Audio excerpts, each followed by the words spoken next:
तो lattice energy start कर रहे हैं हम लोग। लैटिस एनर्जी रिलेटेड है आयोनिक कंपाउंड के फॉर्मेशन से।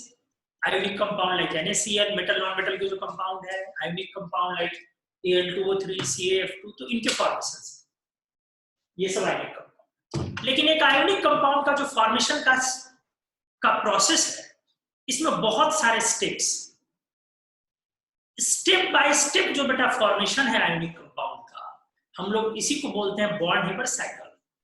ठीक है, एक आयोनिक कंपाउंड के फॉर्मेशन को एक्सप्लेन करेंगे स्टेप वाइज, तो उस चीज को हम लोग बोलेंगे बॉर्न-हेबर साइकिल। तो आइए हम लिखते हैं इस पॉइंट को,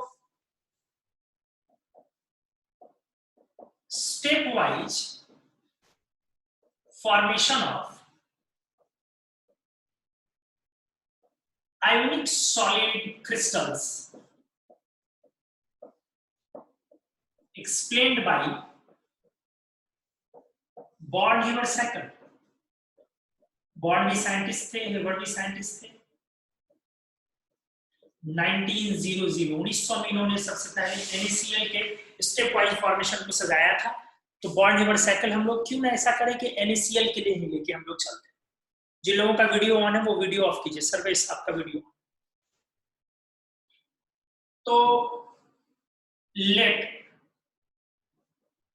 फॉर्मेशन ऑफ NaCl, इसी के लिए हम लोग बॉर्न-हेबर साइकिल लिखते हैं।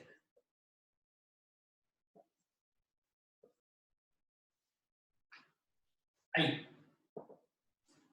Na एलिमेंटल स्टेट में मेटेलिक सॉलिड क्रिस्टल है।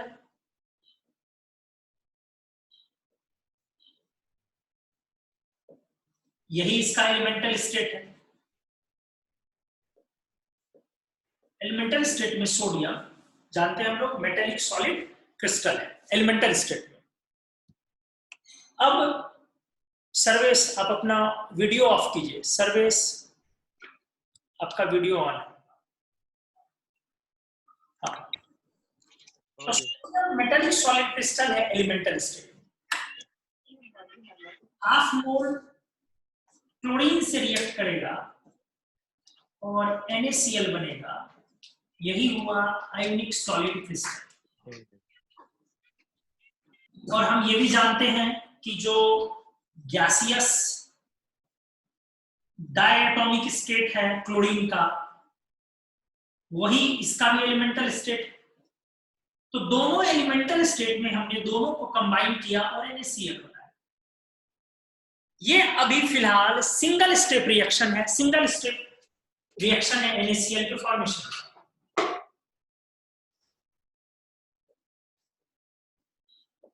ये सिंगल स्टेप रिएक्शन है ऑफ NaCl के फॉर्मेशन। ठीक है, NaCl के फॉर्मेशन का सिंगल स्टेप।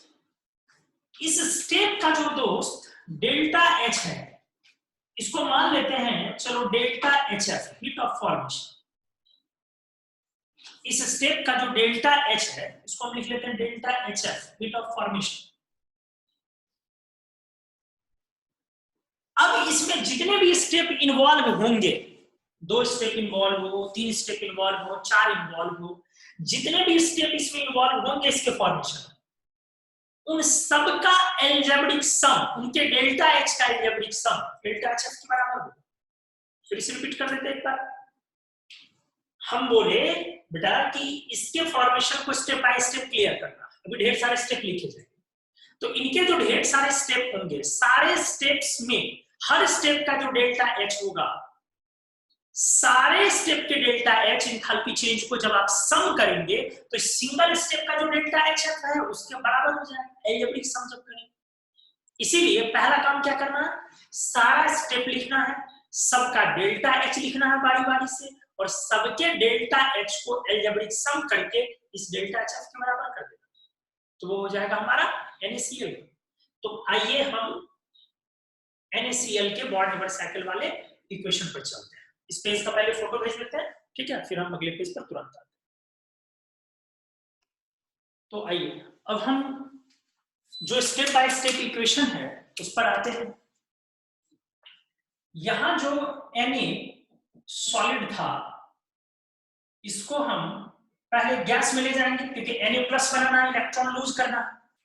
तो इलेक्ट्रॉन को लूज करने से पहले हम उसको गैस में ले जाएंगे। तो इसको लेके चले गए Na गैस में। हीट ऑफ सब्लिमेशन या एटोमाइजेशन बोलते हैं। आपको पढ़ाए थे 107 किलो जूल पर मोल होता है ये वैल्यू, 1 मोल ही जाएगा। अब ये फिर इलेक्ट्रॉन निकालेंगे, जैसे ये प्रोसेस में सब्लिमेशन करवाए तो इस प्रोसेस में इलेक्ट्रॉन निकालेंगे। निकालने में जो एनर्जी लगेगा वो आयनाइजेशन एनर्जी होगा।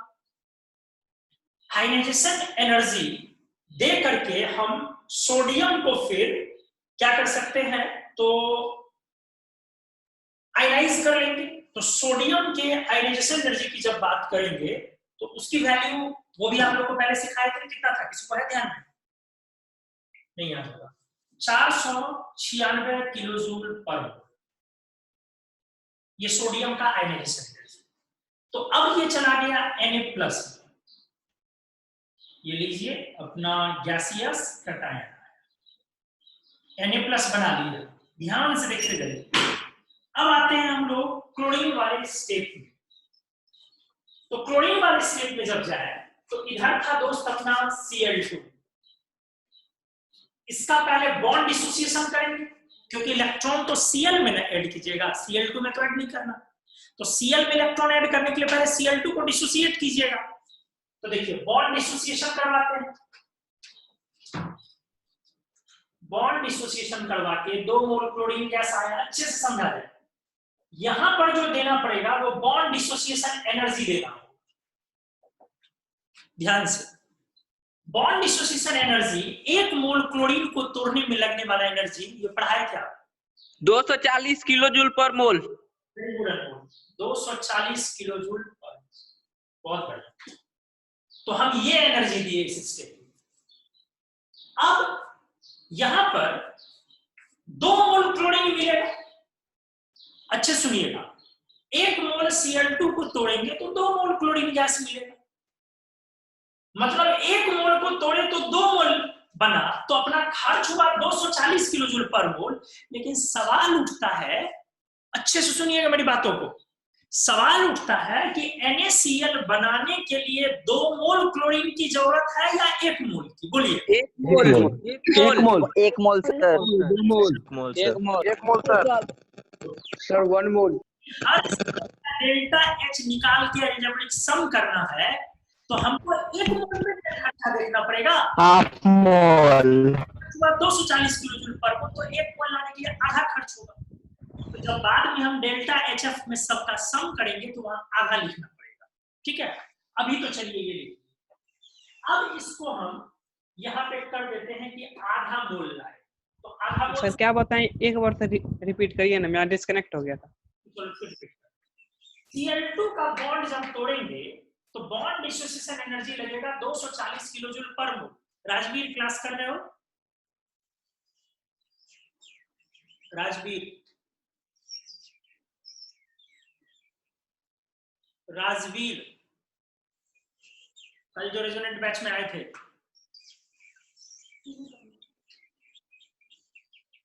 राजवीर नहीं है सर, अरे क्यों नहीं है? सुबह भी नहीं किया था। क्या नहीं किया था? सुबह भी क्लास नहीं आया। प्लीज की क्लास नहीं किया सुबह? 900 किया था सर, किया था। सुबह फिजिक्स था। फिजिक्स में था सर। फिजिक्स में तो था। अटेंडेंस भी बना है।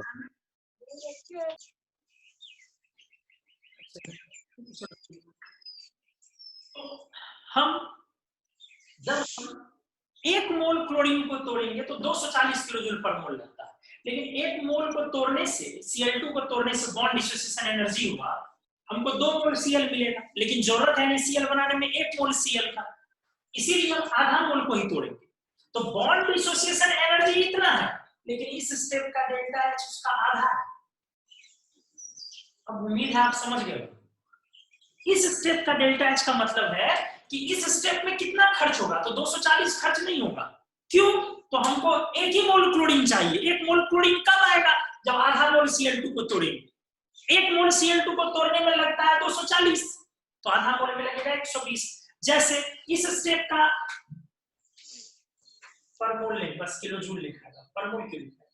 इस स्टेप का डेल्टा एच अगर कोई पूछ रहे कि कितना है, तो इस स्टेप का डेल्टा एच है 160 किलो जूल, क्योंकि 1 मोल हम लोगों को डिसोसिएट सब्लिमेशन प्रोसेस में डालना। इस स्टेप का कोई पूछेगा डेल्टा एच कितना है, तो 1 मोल का इलेक्ट्रॉन निकालना है, इसलिए 496 किलो जूल। हर स्टेप का अपना डेल्टा एच। अब आइए इस स्टेप का डेल्टा एच, ये कौन सा स्टेप होगा? अब इलेक्ट्रॉन गेन करेंगे, इलेक्ट्रॉन गेन एंथैल्पी।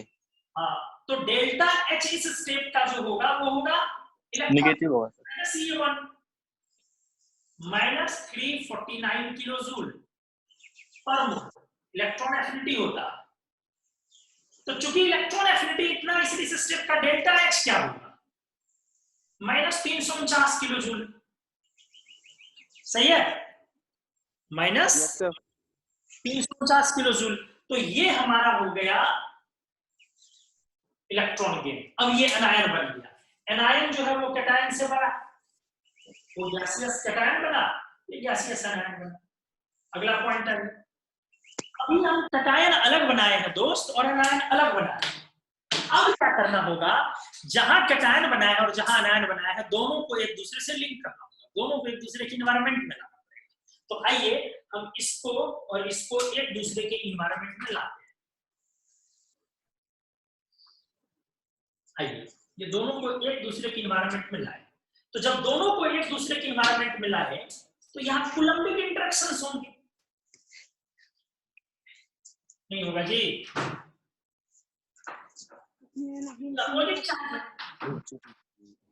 अब आप जानते हैं कि जब दो चार्ज के बीच फोर्स लगे अट्रैक्टिव, ये इसको खींच रहा है और ये इसको खींच रहा है, तो इस समय में इस सिस्टम का जो पोटेंशियल एनर्जी है, इस सिस्टम का जो पोटेंशियल एनर्जी है वही सिस्टम की एनर्जी है। हम क्या लिखते हैं इसके लिए फॉर्मूला? माइनस के Q1 R square R sir R pi r minus k into q1 q2 by r। तो अभी दोनों के बीच जो हमारा अट्रैक्शन है, इसके वजह से जो यहाँ स्टेप बनेगा वो एक्सोथर्मिक होगा कि इंडोथर्मिक स्टेप होगा? एक्सोथर्मिक होगा। ये एक्सोथर्मिक स्टेप होगा, मतलब एनर्जी रिलीज होगा। ये एनर्जी रिलीजिंग स्टेप, क्योंकि अपोजिट चार्जेस के बीच यहाँ कूलम्बिक इंटरेक्शन है। एक्चुअली यही वो पोटेंशियल एनर्जी, इसको हम एक्सप्लेन करेंगे। तो यहां पर कितना होगा, इसको बोलते हैं लैटिस एनर्जी, जो एनर्जी रिलीज होगी। क्या बोलेंगे? यही डेल्टा एच, ये बराबर है इस स्टेप का -787 किलो जूल पर। कितना? 787। देखिए कितना रिलीज हुआ, ये हमारा हुआ लैटिस। तो अब इस तरह से जाकर के अपना Na+ और Cl- धीरे धीरे NaCl आयोनिक सॉलिड क्रिस्टल में कन्वर्ट हुआ।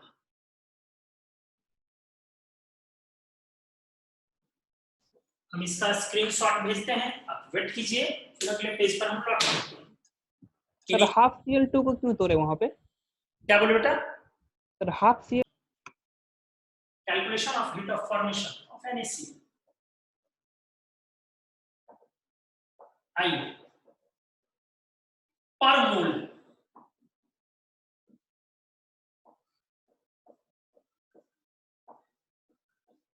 पहले 1 मोल सोडियम को हम सब्लिमेशन में ले गए, +107। फिर 1 मोल सोडियम से इलेक्ट्रॉन निकाल लिया, कितना लगा था?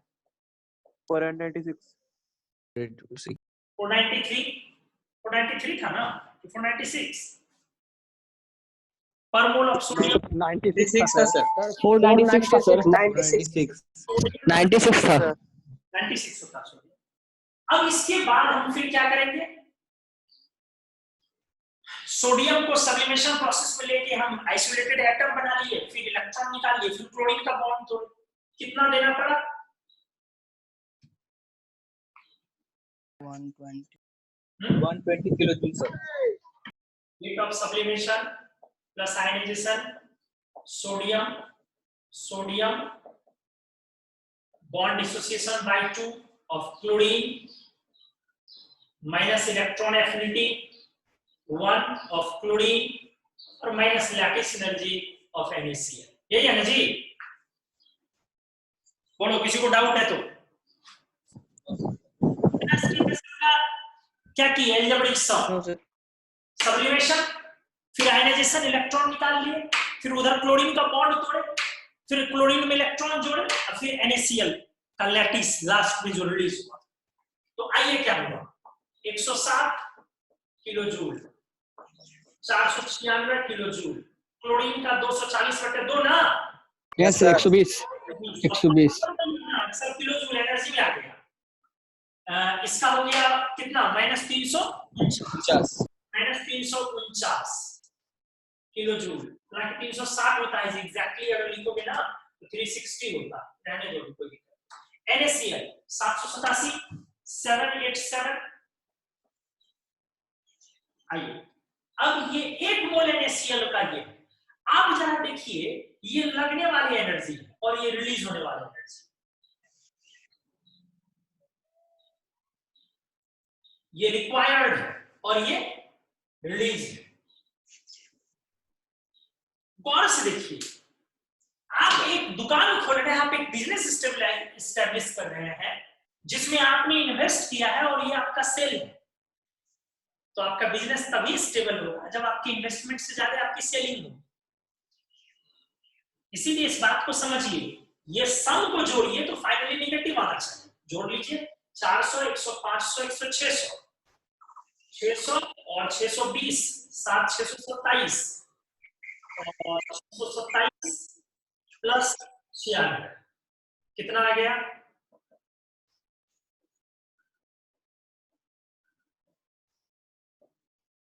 $723 किलो जूल यहाँ तक आया, और उसके बाद नेगेटिव में आया इन दोनों का, तो कितना आ गया 1133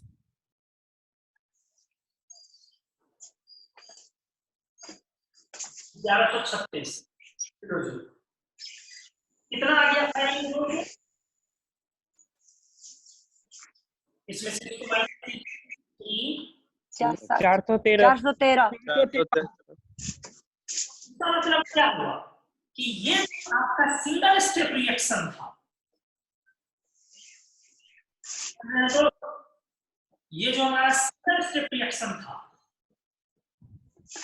डेल्टा HF हुआ -413 किलो जूल पर मोल, और ये निकला कैसे,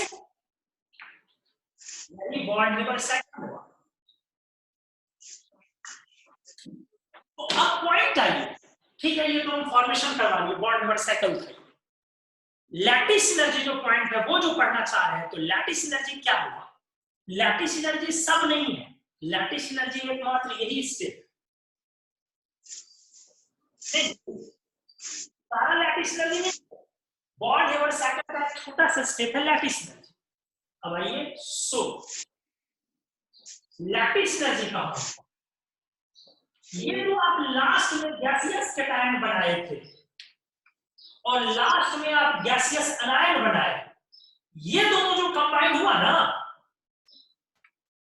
ये जो लास्ट में आप गैसियस कैटायन बनाए और गैसियस अनायन बनाए, इस स्टेट में जो एनर्जी रिलीज हुई थी ना, इसी को ना लैटिस एनर्जी बोले थे। बोलिए यस सर। इससे पहले और भी काम किए थे, और भी काम किए जैसे मतलब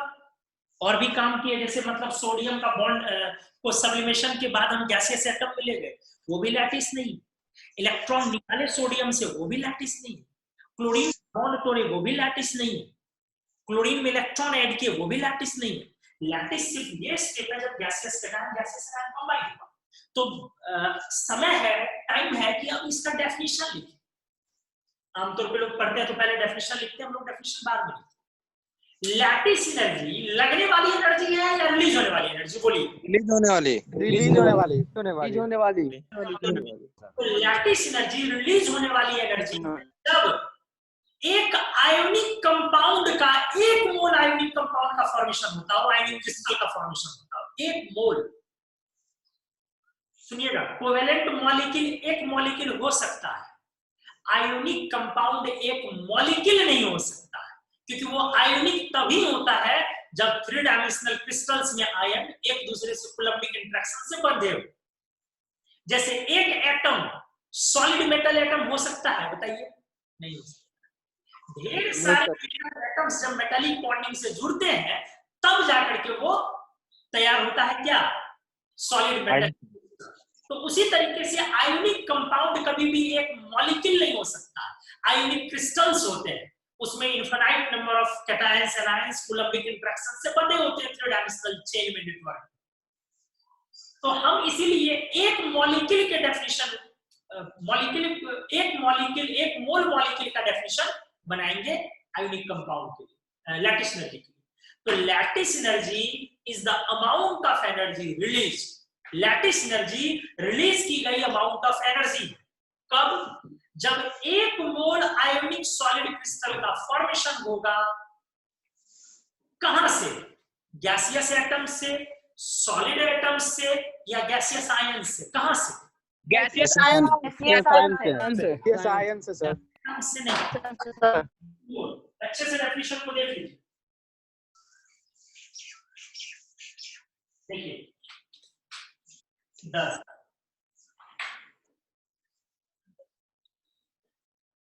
it is the amount of energy released when 1 mole of gaseous 1 mole of ionic solid crystal is formed, बनाया गया। कहां से? तो from गैसियस कंस्टिट्यूशन, मतलब अवयव। लेकिन कैसे गैसियस? तो गैसियस आयंस। डेफिनेशन को पहले अच्छे से देखिए, हर बनाने की बिल्कुल जरूरत नहीं है। अच्छे से देखिए, डेफिनेशन को पढ़िए।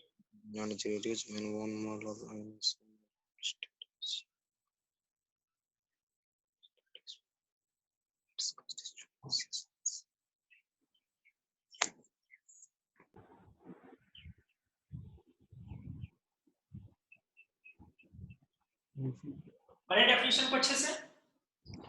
Yes sir.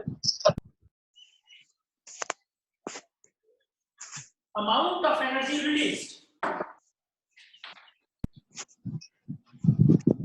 एक मोल सॉलिड क्रिस्टल बनाएंगे।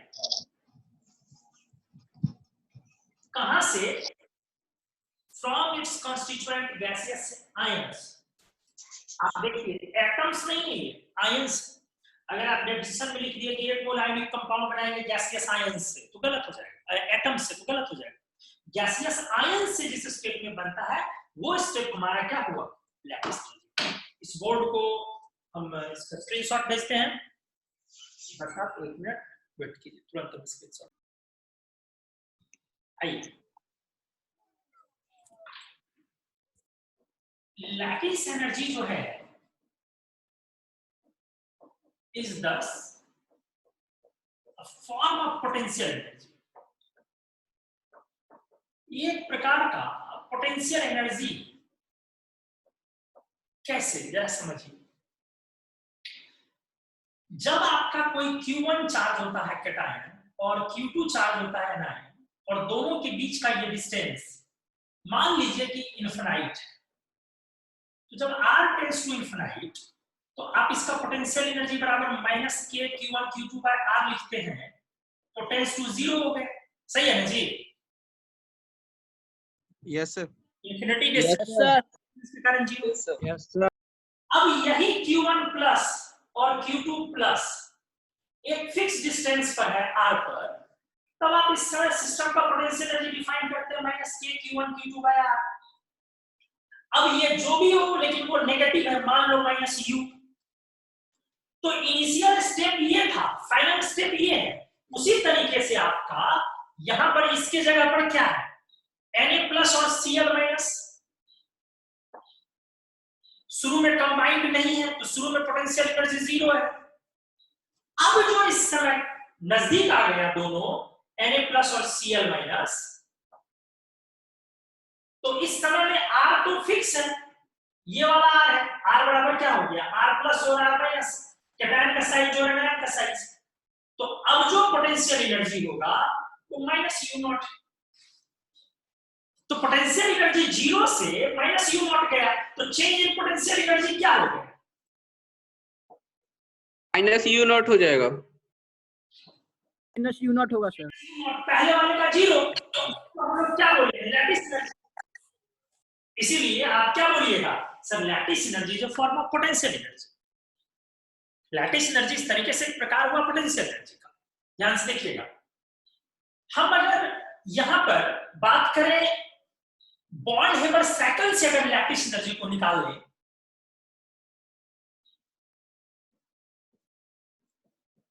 कैलकुलेशन ऑफ लैटिस एनर्जी, ध्यान से देखिएगा, from born-Haber cycle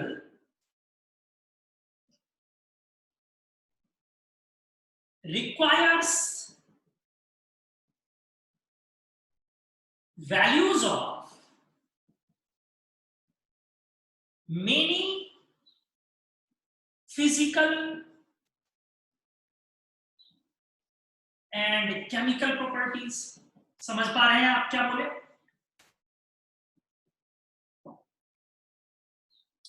A lengthy process, एक लंबा चौड़ा प्रोसेस होगा। कैसे? मान लो अगर तुमको लैटिस एनर्जी निकालना है किसी का, तो लैटिस एनर्जी बराबर कैसे होगा, कैसे निकालोगे लैटिस एनर्जी? बॉर्न-हेबर साइकिल से।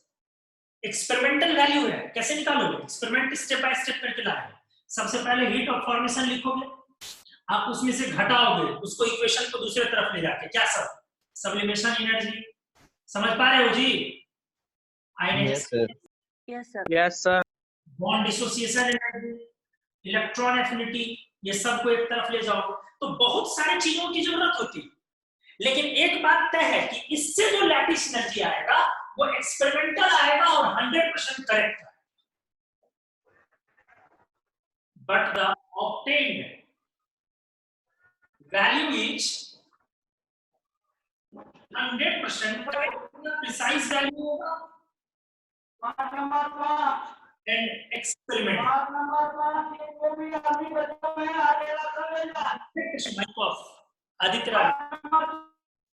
आदित्य राज सर इस पेज में कुछ समझ नहीं आया sir, disconnect. Aditya Raj mike off. सही एक बार समझा दीजिए। तो वैल्यू आएगा लैटिस एनर्जी की, जो वैल्यू आएगी वो 100% प्रिसाइज होगी, करेक्ट होगी। सबसे पहली बात कि यहाँ सर एक बार फिर से समझाइए, डिस्कनेक्ट हो गया था पूरा board.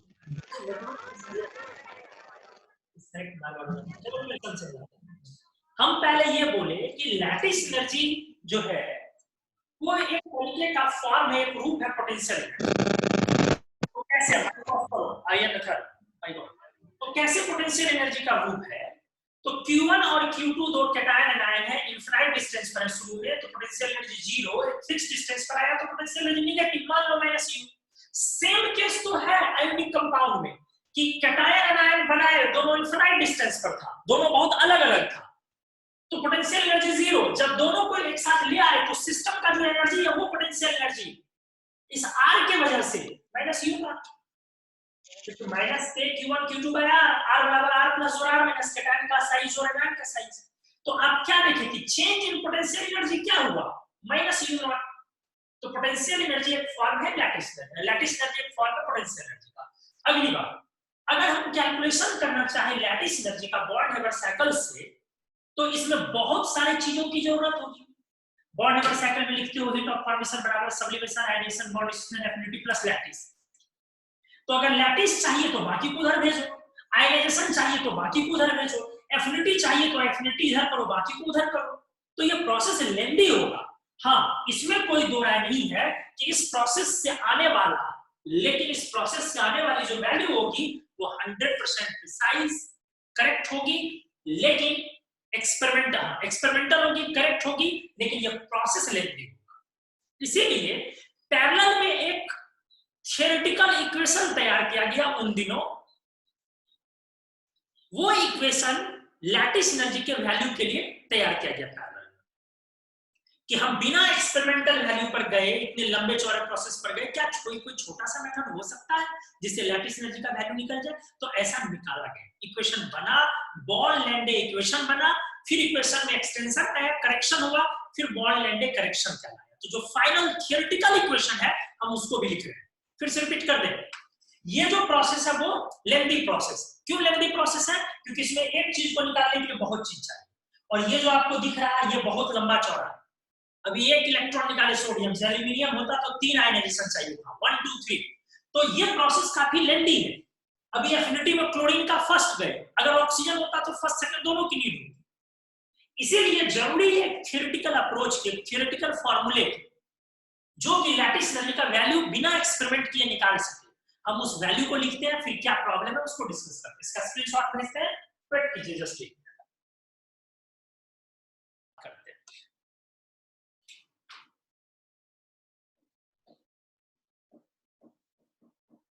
Theoretical approach of calculation of lattice energy, मतलब उसी का थियोरेटिकल एक अप्रोच ढूंढ के निकाला गया। लंबा चौड़ा है, लेकिन हम लोग के सिलेबस में एक्सप्लेनेशन नहीं है। एनसीईआरटी में एक इक्वेशन लिखा हुआ है, बस तो इक्वेशन को लिखिए। u nought equals to n nought a z plus z minus a square by 4 pi epsilon nought r into 1 minus 1 by n। ये लैटिस एनर्जी। बोलिएगा सर कि लंबे चौड़े मेथड से बचने के लिए एक ऐसा इक्वेशन ले लीजिए जिसमें उससे भी ज्यादा टर्म्स है। देखने से लगता है लेकिन इसमें ज्यादातर टर्म्स जो है लेकिन कांस्टेंट है, जैसे n naught Avogadro constant,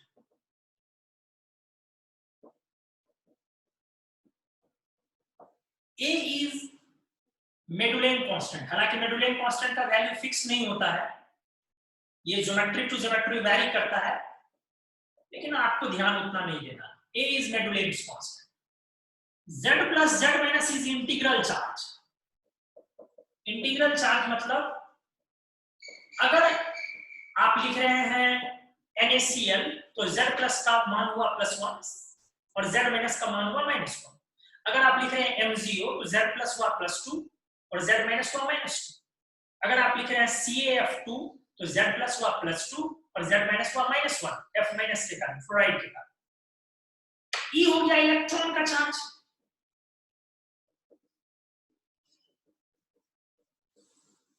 four pi epsilon not जानते हैं, परमिटिविटी के लिए हम लोग इस्तेमाल कर रहे हैं। मीडियम का प्रॉपर्टी होता है R ईच इंटरन्यूक्लियर डिस्टेंस,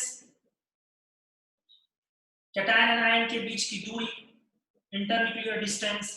तो R बराबर क्या हो जाएगा? R प्लस और R माइनस, कैटायन और एनायन का रेडियस का सम। N each 1 second bond repulsion constant. ये भी फिक्स नहीं होता है, 3 5 7 ऐसे करके वैल्यू होती है इसकी, ऐसे करके इसकी वैल्यू होती है n की। तो चलिए अब इसमें से कितने चीज कांस्टेंट हो गए? n nought, a, e, 4 pi epsilon not और n। तो आप यहां से u नॉट बराबर क्या लिखेंगे? सारे कांस्टेंट को अगर क्या लिख दिए, z प्लस z माइनस और बाई क्या लिखाएगा? r। सारे कांस्टेंट को k लिख दिए दोस्त, जितने भी कांस्टेंट है सबको k, तो k z plus z minus by r। अब सवाल है जब z प्लस और z माइनस को सम करोगे, सॉरी मल्टीप्लाई करोगे, तो बेटा ये कैटायन है ये एनायन है, +3 - 2 +3 - 3 +1 - 1, तो नेगेटिव ना आ जाएगा रे। आया समझ में कुछ क्या बोले? Yes yes sir. Sir. Point और ये टोटल नेगेटिव लिख तो दिए, लेकिन जरा सोचो ये ब्रैकेट में 1 - 1/n है, मतलब एक बार ये 1 से मल्टीप्लाई होगा, एक बार 1/n से मल्टीप्लाई, तो एक टर्म प्लस है एक टर्म माइनस है। लेकिन गौर कीजिए n का मान इसीलिए लिखे थे, n का मान 1 से बड़ा है, तो जब n का मान 1 से बड़ा है तो इस भिन्न का मान 1 से छोटा होगा, मतलब ये वैल्यू माइनस में है तो ये 1 पर आया माइनस और इस पर आया प्लस, ये 1 से छोटा, प्लस वाला 1 से छोटा, माइनस वाला 1 से बड़ा, फाइनली टोटल सम नेगेटिव आया। क्लियर है सबको कि नहीं? बोलो। Yes sir yes sir. Yes sir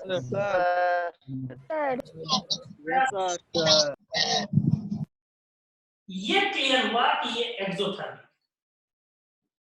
आप इस इक्वेशन को क्या लिख दिए? लैटिस एनर्जी देखिए ना, पोटेंशियल एनर्जी के फॉर्म में नहीं आ गया -k q1 q2 आया। Yes sir. आप तो समझा रहे हैं तभी से, लैटिस एनर्जी के फॉर्म में पोटेंशियल स्पष्ट दिख गया, -k q1 q2 का equation is parallel to equation of potential, तो लैटिस एनर्जी फॉर्म है पोटेंशियल एनर्जी का। अब आइए जो हमारा फॉर्मेशन आया, ठीक है,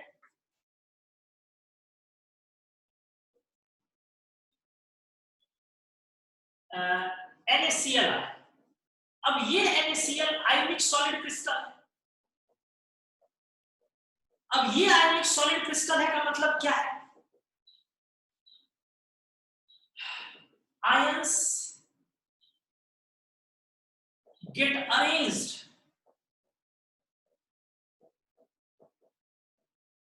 in three-dimensional crystalline structures.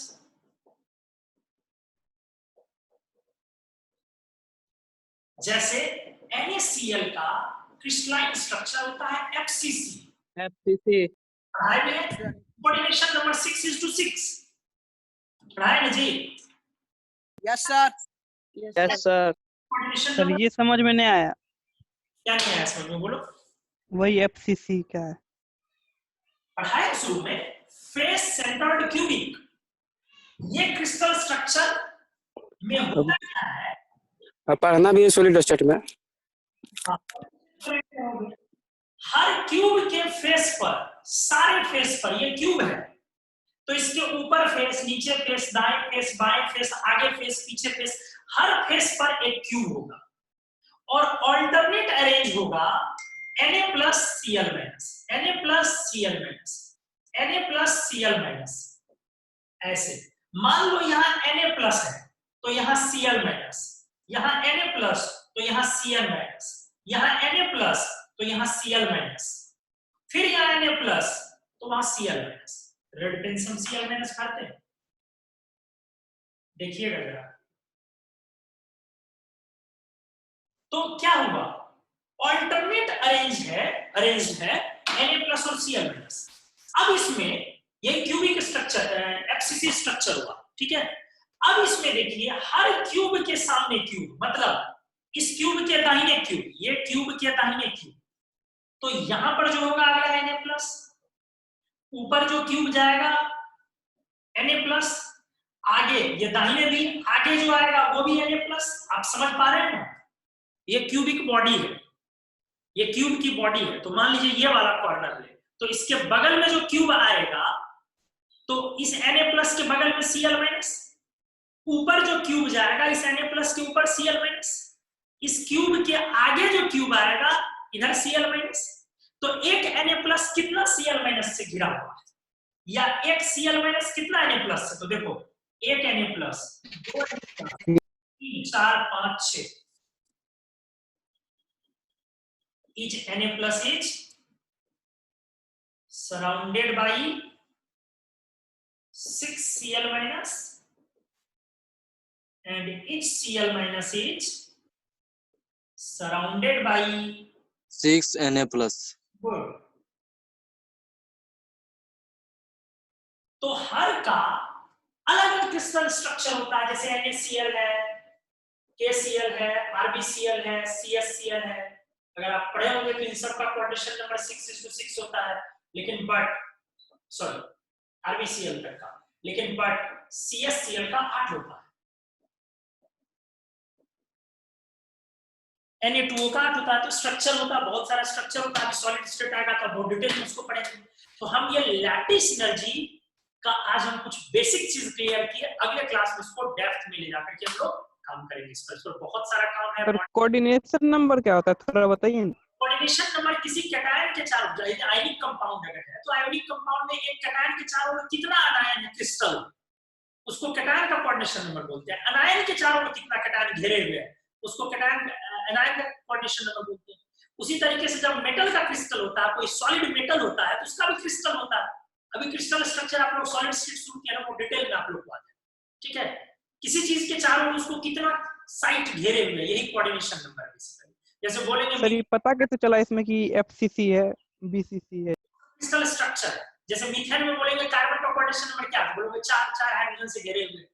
तो यही आयनिक कंपाउंड में भी एक स्ट्रक्चर के थ्रू, चाहे वो स्ट्रक्चर BCC हो, HCP हो, CCP हो, हर स्ट्रक्चर अलग अलग रूप में दिखता है।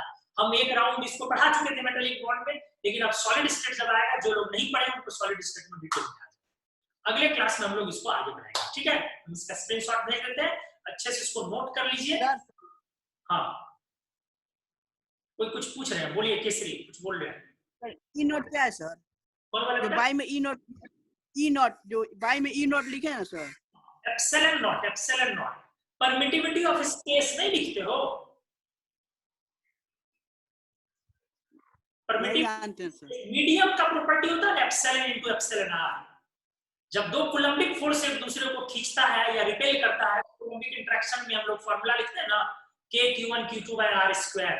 ये जो K है ये 4πε0 लिखते हैं अगर आप एयर में बात कर रहे हैं। अलग अलग मीडियम के लिए वहां पर अलग अलग होता है value, epsilon into epsilon r। ये पढ़ोगे, फिजिक्स में आती है चीजें, बहुत कॉमन सी चीजें, इसको पढ़िए। चलिए बेटा, अगले क्लास में हम लोग करते हैं। ठीक है sir bye. Thank you sir.